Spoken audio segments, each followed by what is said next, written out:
back, relax, and maybe get yourself a snack. Me and you gonna have a little chat about books. Hey guys, so I'm here for the final installment of my SBFBO 10 or SBFBO X reviews. I'm very excited because this is my top 3. If you haven't seen 10 through to 4th place, then please do check out my previous 2 videos, which will be linked below. Those talk about the 10, 9, 8, 7, 6, 5, 4 books, so I'd love to have your opinions on those as well. But let's dive into the top 3 books. So the first one I'm going to be talking about is The Forest at the Heart of Her Mage, and this was a really interesting story which hooked me right from the beginning, if I'm honest with you. It's a lesbian kind of romance story, but that's a small part of the plot, and it's more about this culture and this forest that is almost sentient. It has this sentience to it, and these 2 ladies are adventuring back into the forest. So the 2 women, we have Tilla, who is an ex-forester. She grew up in the forest, but she's also gone through some pretty tragic things in the forest over the course of her lifetime.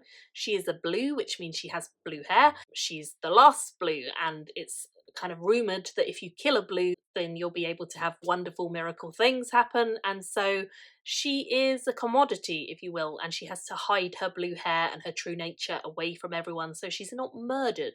So as it stands, she lives outside of the forest, and she has done for many years, and she's been trying to hide her identity and overcome who she is and what people's perception of her is for being an ex-forester. But at the point where we pick up the story, her grandmother has died, and she's found out that her grandmother actually wanted to be buried or have her ashes scattered back in the forest, and so she's determined to re-enter the forest and to give her grandmother what she wanted. So that's kind of the basic premise.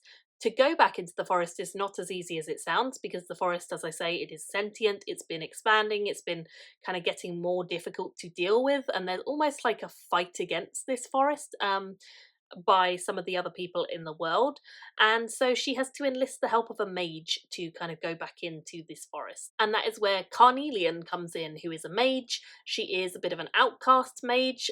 She's incredibly powerful for some pretty weird reasons, which you come to discover as the story goes on. She has had some experimentation done on her, and again, she's also been through a pretty nasty time in her past, so the 2 of them do bond over that later on in the book.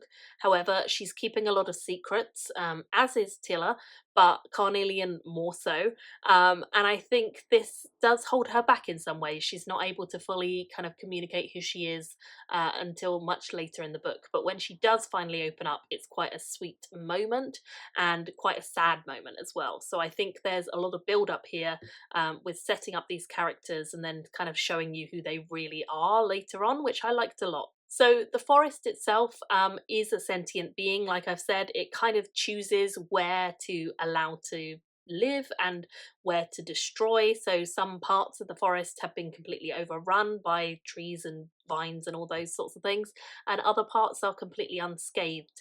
It's also full of phages, which is kind of like a ghosty zombie thing that will attack you.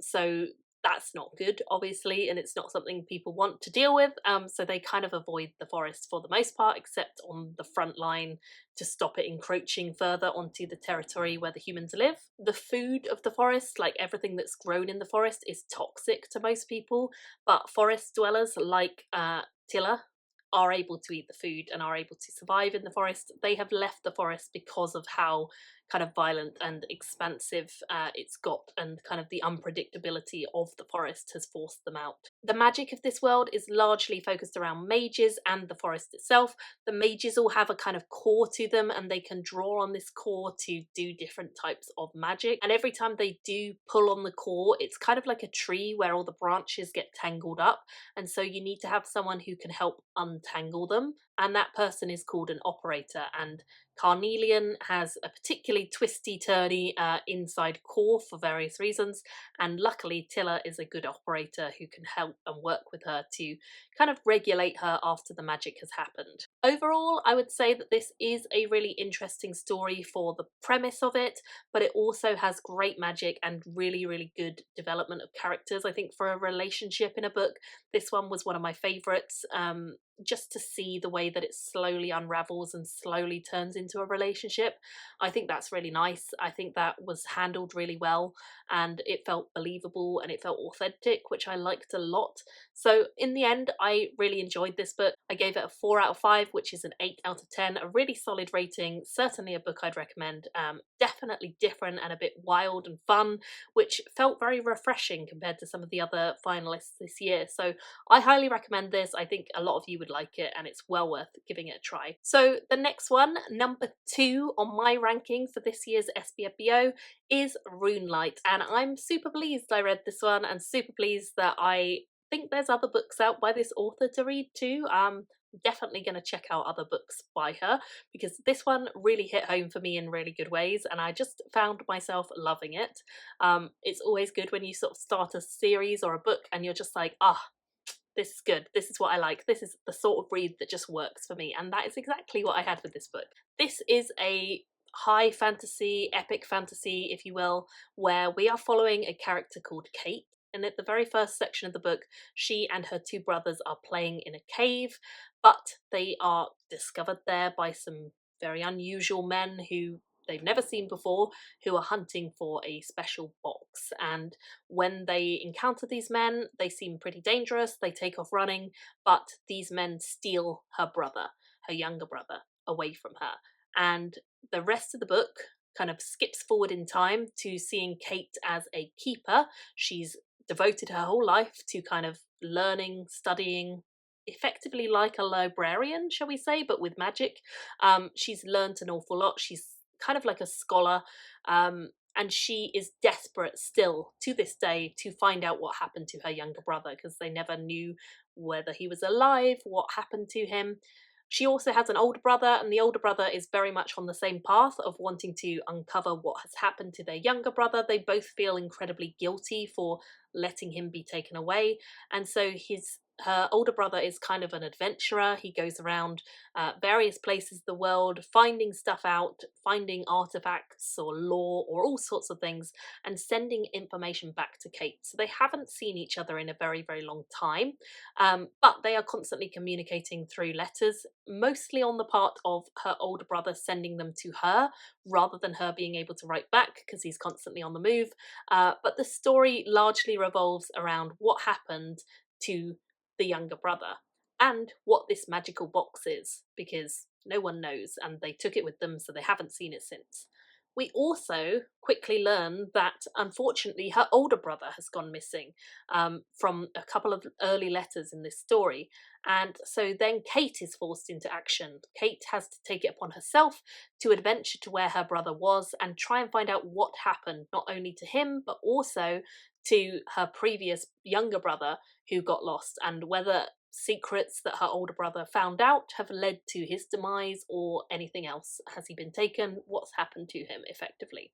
So there's a lot to unpack here, and it is a big book. It's like 730 pages, so it's a chunky one for sure, and therefore it's a slow read. It takes its time to get where it needs to go. But having said that, I think it does a really good job of building up relationships between Kate and the elf that she travels with and the dwarves that she meets later, and all the other characters who kind of come into the plot to help her along the way.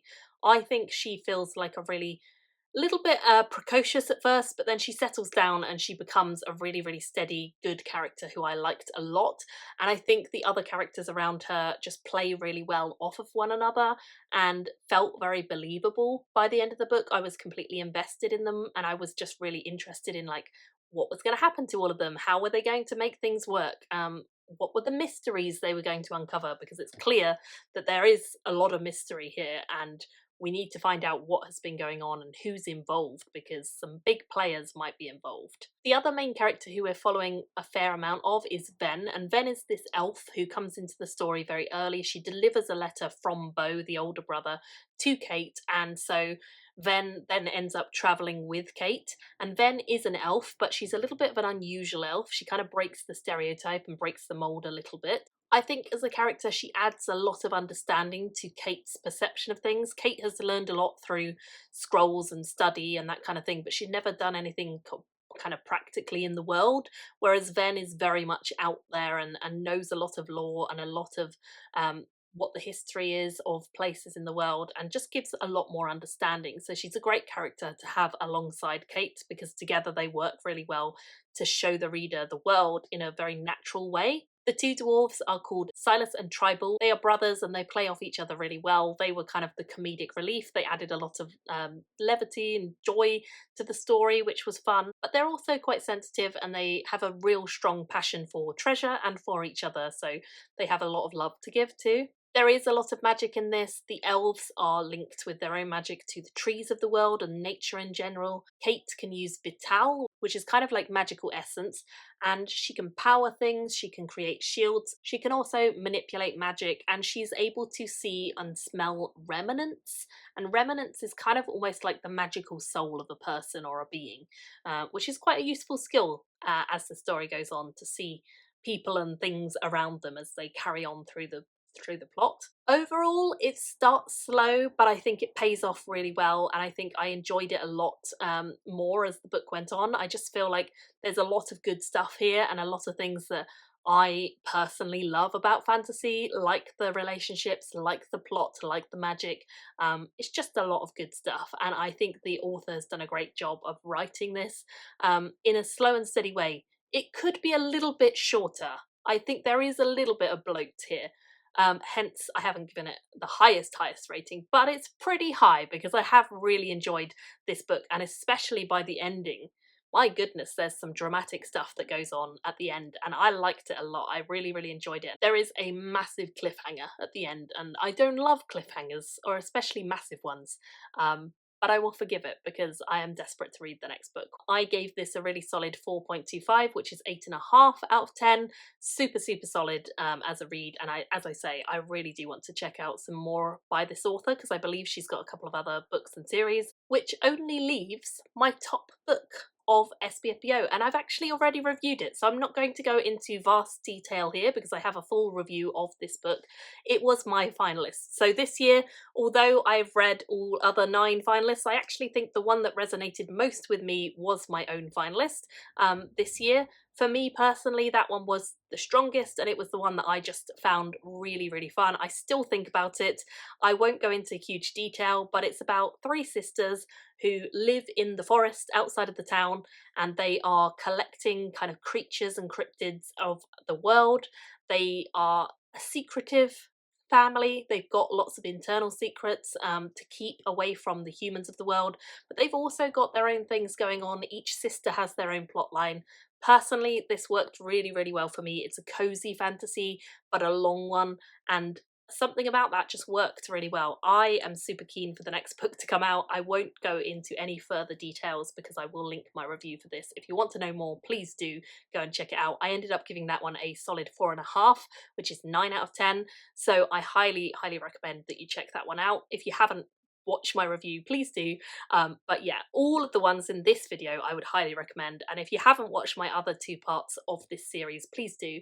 Love to hear what you guys have thought of this round of SBFBO. It's number 10. What did you think of all of the books in the finals? I'd love to hear, and I'm very excited to kind of get back to reading non-SBFBO books, because I've got lots of them behind me to read as well. So let me know in the comments below which ones sound good to you, and let me know who you're voting for as your favourite for this year for SBFBO. I'd be really interested to hear that. Thank you all so much for watching, and I will see you in another video very soon. Bye all! Thank you for watching my video today. Go pick up a book, then come back and chat with me again.